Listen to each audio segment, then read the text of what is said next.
Em setembro, em setembro de 2022, no estado de São Paulo, saiu a seguinte matéria: Oi atesta capacidade de pagar dívidas nos próximos 3 anos. Uma consultoria contratada calculou que o caixa disponível atual do Grupo Oi vai atingir 6,33 bilhões de reais até o fim de 2022. Isso é uma matéria do Estadão, de 5 de 9 de 2022. A Oi está perto de concluir a recuperação iniciada em 2016. Entregou na semana passada, então veja que a matéria é de setembro, né? Entregou, portanto, na semana passada, entregou em agosto, no fim de agosto, à Justiça, o laudo de uma empresa independente atestando a sua capacidade de honrar, veja a palavra, de honrar, com as dívidas que possui nos próximos 3 anos. O documento é uma resposta da empresa ao Ministério Público, que se manifestou favorável ao encerramento do processo de recuperação judicial com uma condicionante, desde que a operadora comprovasse a sua sustentabilidade financeira. Então veja a importância deste documento que a Oi contratou uma empresa com advogados, com contadores, para produzir um parecer independente, olhando os seus números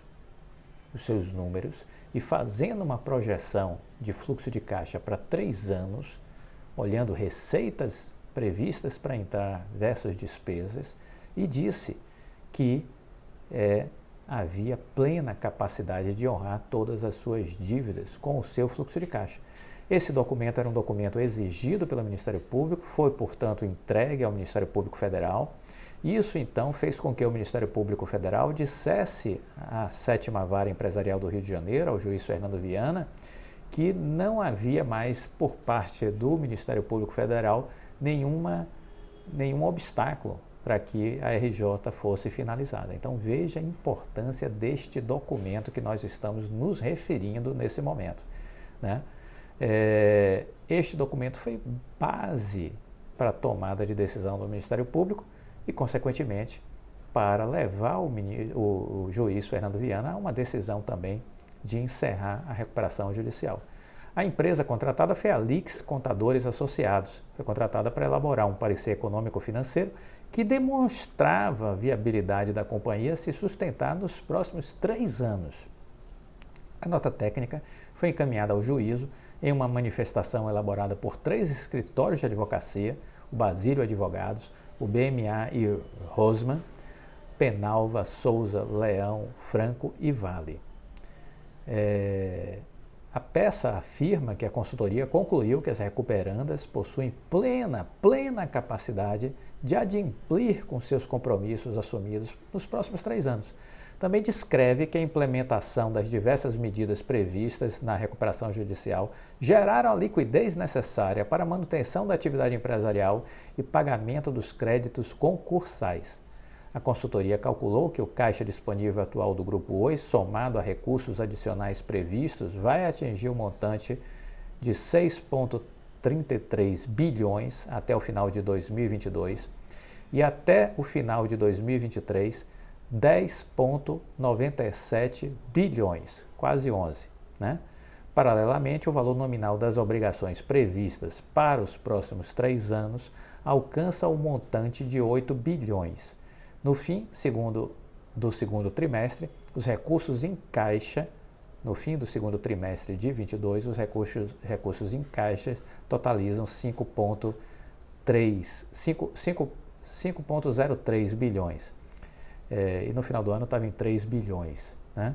Portanto, a companhia ainda terá valores relevantes à disposição em seu caixa após a quitação das obrigações previstas, disseram os advogados.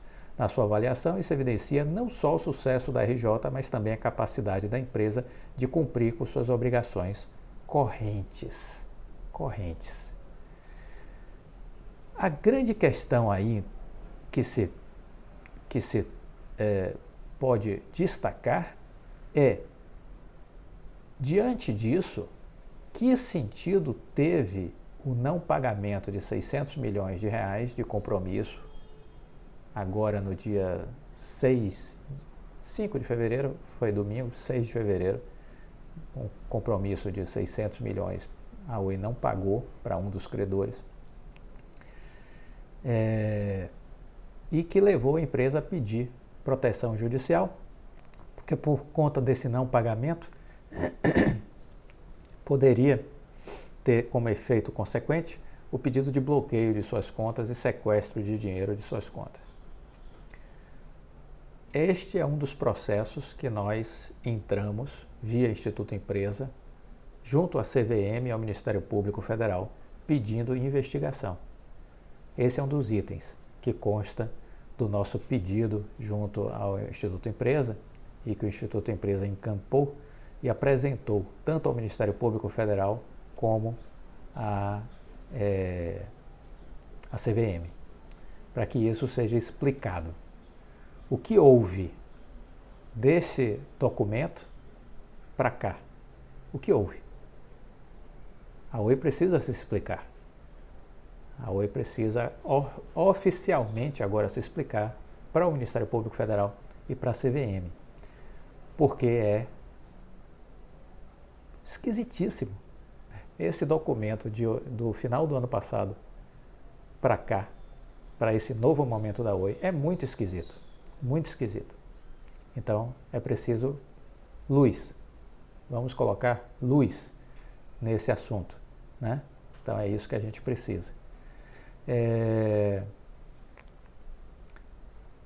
Dito isso, eu quero comentar com vocês que nós estamos aí com um embate entre o grupo do Rodrigo Abreu, que preside a Oi, e o Vitor Adler, que quer mudar o Conselho de Administração.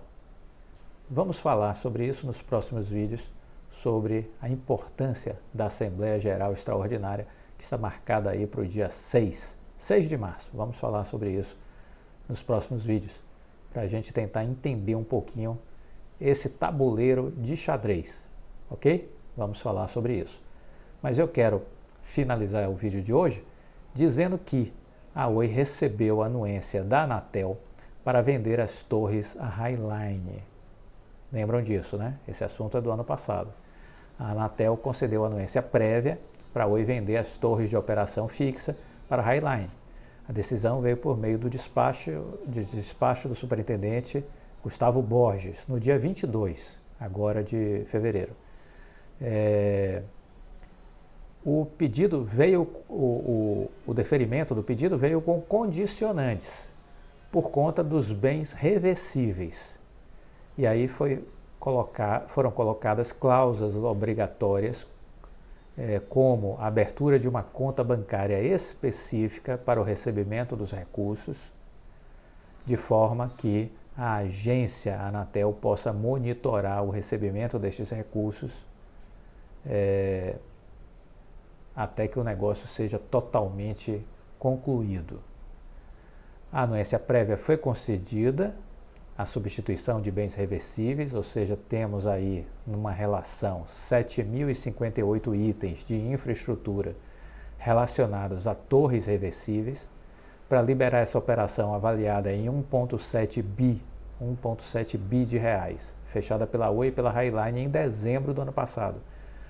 A operadora precisará incluir cláusulas obrigatórias que tratem dos seguintes pontos: comunicação de quaisquer anormalidades relevantes como acidentes, furtos, vandalismo, avarias na infraestrutura e nos equipamentos, manutenção da infraestrutura em condições adequadas de uso, comunicação prévia de possibilidade de rescisão contratual entre as partes, comunicação sobre processos judiciais que tenham por objeto essas infraestruturas ou tratem de inserir tais ativos em onerações ou garantias, atendimento a eventuais fiscalizações regulatórias demandadas à Oi pela Anatel relacionadas aos bens reversíveis objetos deste contrato, acesso livre e incondicional da Anatel à infraestrutura e aos equipamentos, sempre que desejar. No caso de possíveis aditamentos ou alterações contratuais, submeter a Anatel obrigatoriamente para uma nova anuência prévia. E no caso de alienação ou substituição de bens, a submissão obrigatória da anuência prévia da Anatel.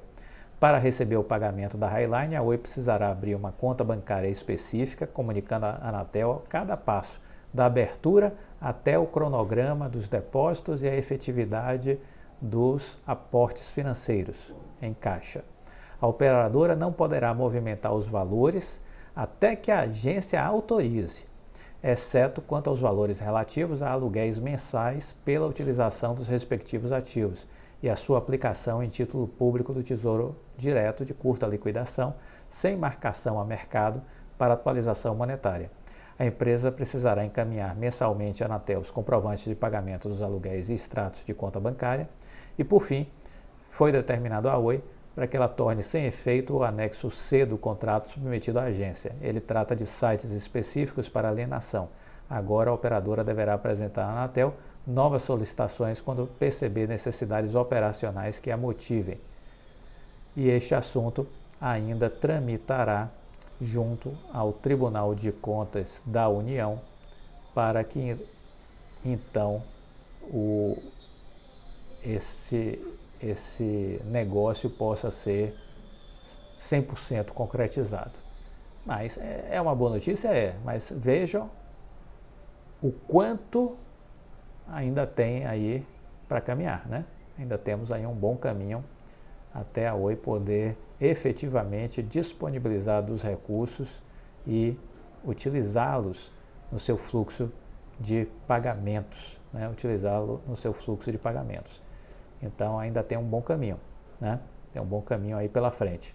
Mas de toda sorte, a anuência prévia saiu, é mais um passo, mas se acostume, porque Brasil é assim, órgãos reguladores são assim e essa burocracia é ruim, precisa ser mudada, precisa ser ajustada, mas é o que temos para hoje. Então temos que estar cientes do que está acontecendo. É uma notícia boa, mas que ainda há uma estrada a ser percorrida até que o dinheiro possa ser usado efetivamente pela Oi. Assine a nossa seleção de empresas, a de fevereiro já foi disponibilizada, se você é assinante deve ter recebido, se não recebeu me mande um e-mail, clovisfaleiro@uol.com.br. E se você não é assinante, assine, porque a seleção de empresas, nós demos uma repaginada no nosso relatório e muita gente elogiando. E falamos aí sobre China, falamos sobre Estados Unidos, falamos sobre Brasil, falamos sobre taxa de juros, falamos sobre o dólar, falamos sobre uma série de coisas importantes que vão ser muito úteis para a definição de uma estratégia de investimentos ao longo do ano de 2023. Deixe o like, compartilhe com os amigos. Fique com Deus e até a próxima.